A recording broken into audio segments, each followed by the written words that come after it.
Bonjour et bienvenue.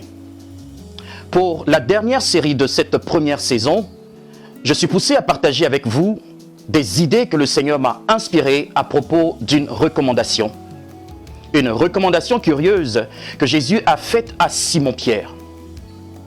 Ma prière est que vous trouviez au travers de ce partage l'inspiration et l'aide dont vous avez besoin pour accrocher et agripper à votre vie ainsi qu'à votre activité professionnelle la provision miracle de notre Seigneur.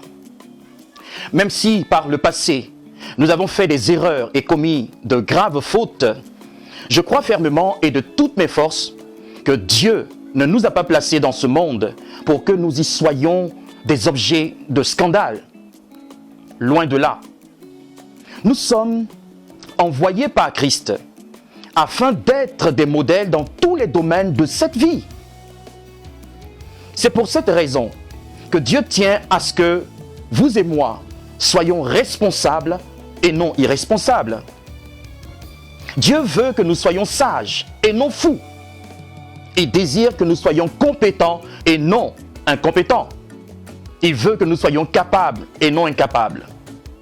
Dieu souhaite que nous soyons crédibles et solvables dans ce monde sans repère. Il veut que nous soyons en état de faire et de payer ce que nous devons. La Bible dit que nous sommes la lumière du monde et le sel de la terre, n'est-ce pas? Nous sommes les prémices de la création de Dieu. Nous sommes les flambeaux de la vie. Nous sommes donc les collaborateurs du Seigneur pour donner au monde qui se perd les assurances solides et les assurances fiables de l'espérance inébranlable en un Dieu pourvoyeur. Alléluia. C'est pour cette raison que nous marchons avec Jésus-Christ sur les routes de ce monde, sur toutes les routes de ce monde. C'est pour cela aussi que le Saint-Esprit nous dote d'une foi aux possibilités illimitées. Mais, comme vous le savez, et comme vous le vivez au quotidien, la vie nous donne rendez-vous devant les bureaux des péagers de ce monde. Allons-nous nous y rendre avec Jésus ou sans Jésus? Allons-nous nous y rendre avec un allié défaillant ou avec celui à qui rien n'est impossible? Tel est notre défi. Dans l'évangile de Jésus-Christ selon Matthieu au chapitre 17, à partir du verset 24 à 27, il est écrit ceci. Lorsqu'ils arrivèrent à Capernaüm, ceux qui percevaient les 2 drachmes s'adressèrent à Pierre et lui dirent « Votre maître ne paie-t-il pas les 2 drachmes ?»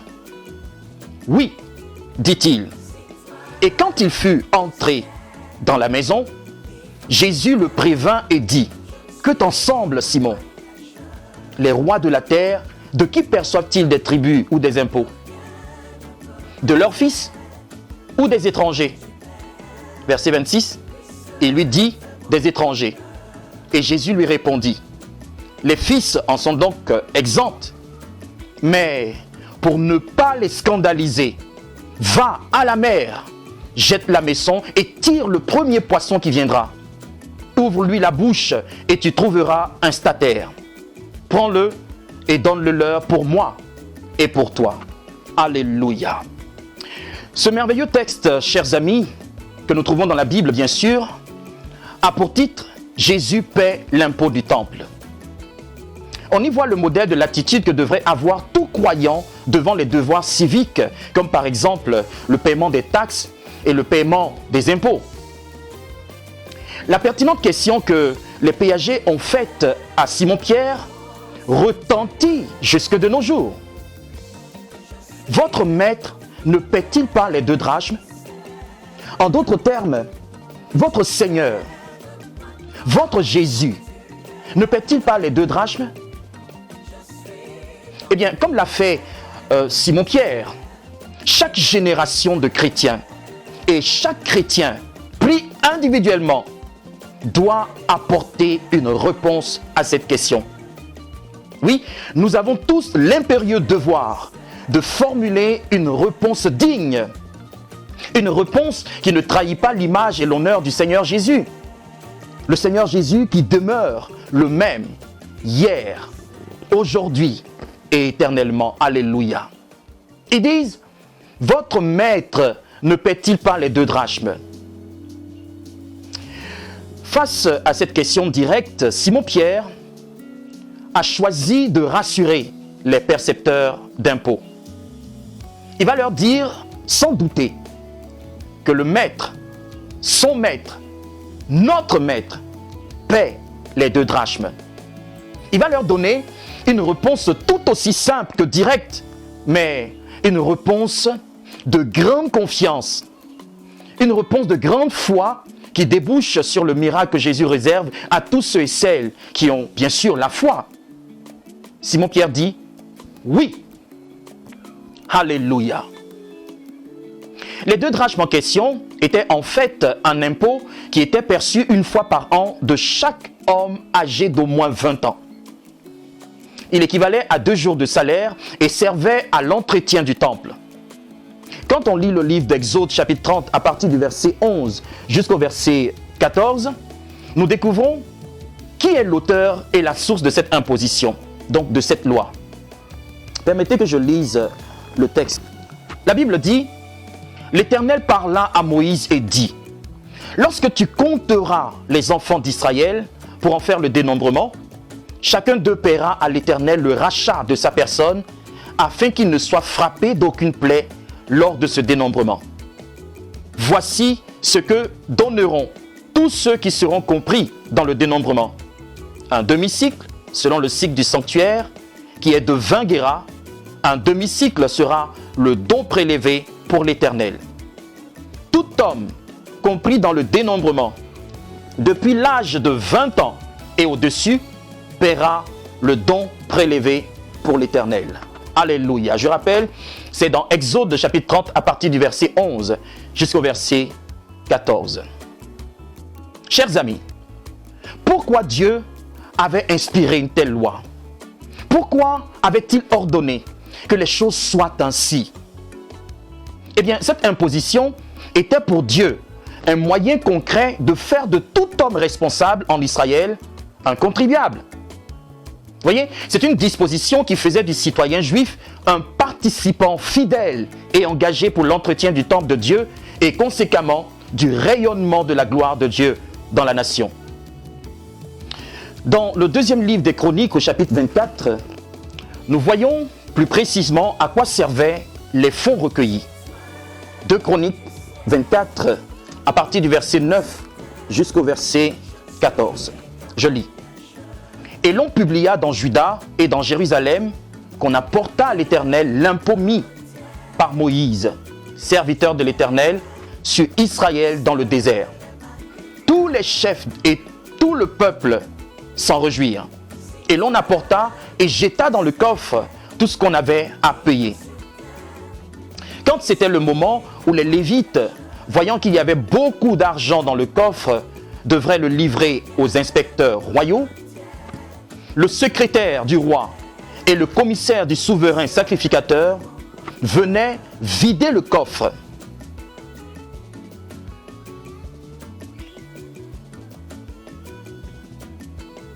Ils le prenaient et le remettaient à sa place. Ils faisaient ainsi journellement et ils recueillirent de l'argent en abondance. Verset 12. Le roi et Jéhojada le donnaient à ceux qui étaient chargés de faire exécuter l'ouvrage dans la maison de l'Éternel et qui prenaient à gage des tailleurs de pierre et des charpentiers pour réparer la maison de l'Éternel et aussi des ouvriers en fer ou en airain pour réparer la maison de l'Éternel. Ceux qui étaient chargés de l'ouvrage travaillèrent et les réparations s'exécutèrent par leurs soins.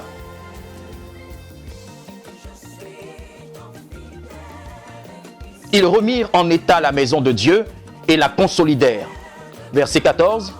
Lorsqu'ils eurent achevé, ils apportèrent devant le roi et devant Jéhojada le reste de l'argent et l'on en fit des ustensiles pour la maison de l'Éternel, des ustensiles pour le service et pour les holocaustes, des coupes et d'autres ustensiles d'or et d'argent. Et pendant toute la vie de Jéhojada, on offrit continuellement des holocaustes dans la maison de l'Éternel. Gloire à Dieu. Je rappelle que c'est en 2 Chroniques, chapitre 24, à partir du verset 9 jusqu'au verset 14. Comme vous le voyez, bien-aimés, ce tempo personnel des Juifs assurait les réparations et l'entretien du temple et pourvoyait également aux besoins du culte de l'Éternel. On le sait tous, le discours de Jésus était un discours qui dérangeait et qui tranchait avec celui des pharisiens.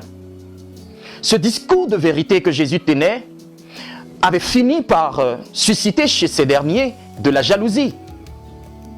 Et qu'est-ce qu'ils vont faire? Les pharisiens vont se consulter sur les moyens de confondre ouvertement Jésus avec ses propres paroles. En fait, ils voulaient le prendre au mot. Ils voulaient lui tendre un piège. Un jour, ils décident d'envoyer quelques-uns de leurs élèves, accompagnés des partisans du roi Hérode, pour lui faire publiquement cette question que nous trouvons dans Matthieu chapitre 22, versets 16 et 17.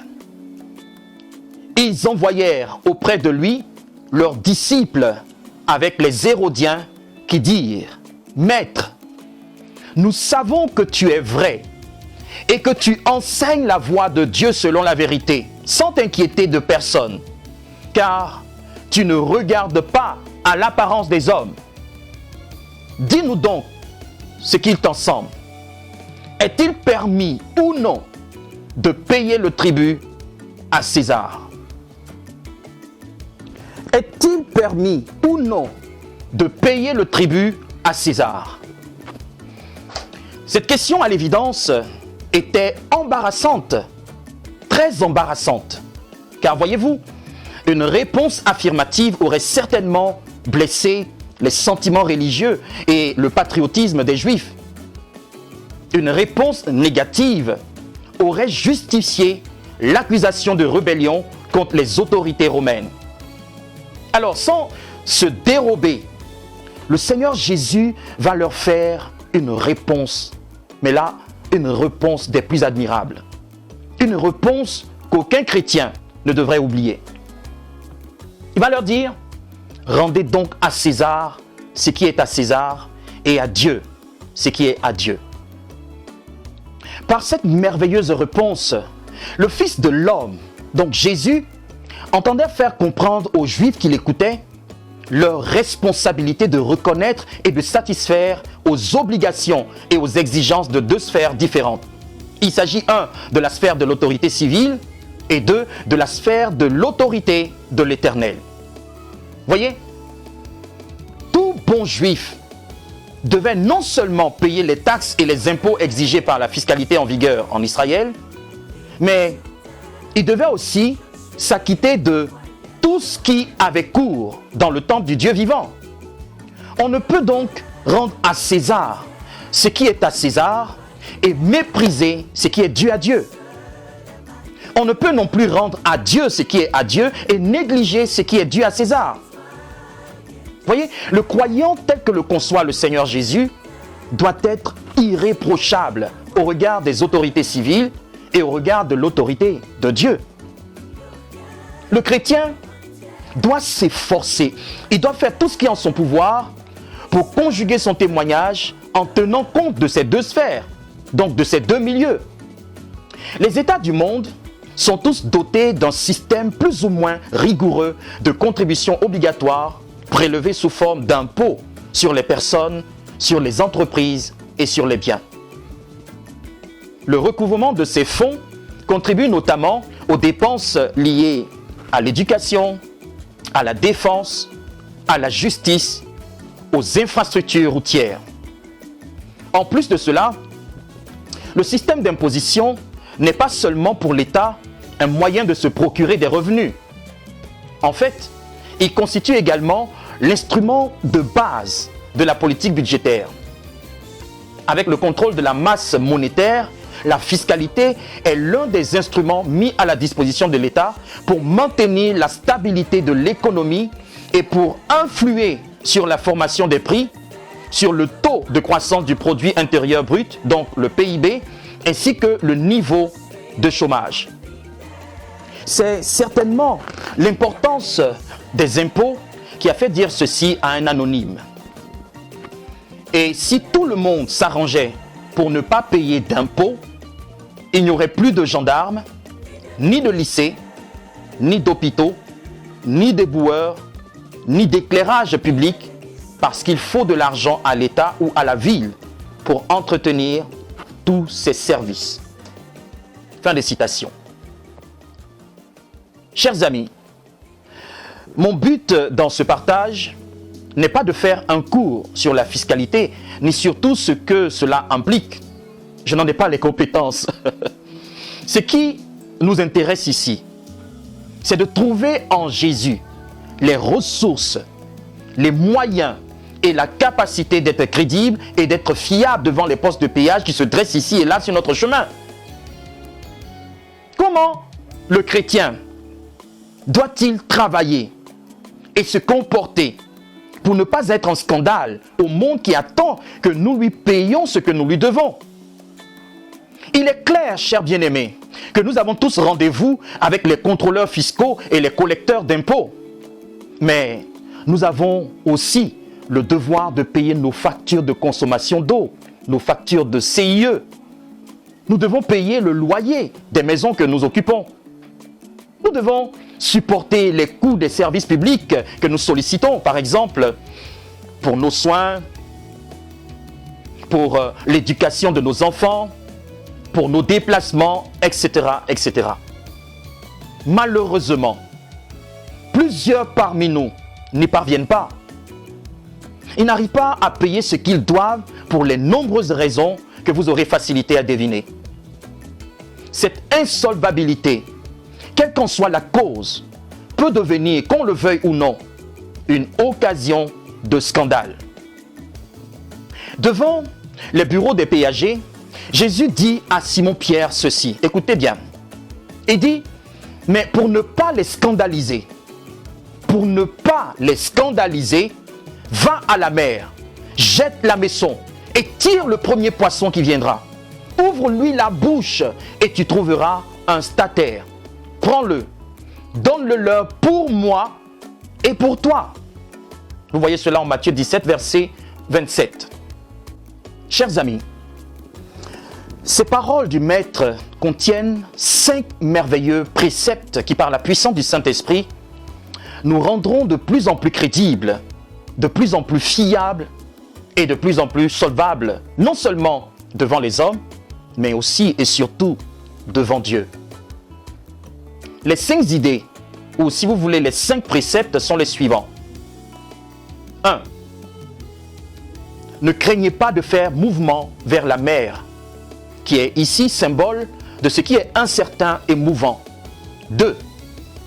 Osez jeter votre hameçon à la mer. 3. Tirez vers soi le premier poisson. 4. Trouvez le statère dans la bouche du premier poisson. Et 5. Enfin, payez l'impôt, d'abord pour Jésus et ensuite pour nous-mêmes. Chers amis, c'est ici que nous nous arrêtons. Si le partage de ce jour vous a fait du bien, n'hésitez surtout pas à nous le faire savoir par vos commentaires. Vous n'imaginez pas combien de fois cela peut être une source d'encouragement et de motivation dans le Seigneur. Allez, merci d'avoir suivi et à demain si Dieu le veut pour poursuivre nos échanges de connexion. Prenez soin de votre foi et shalom chez vous.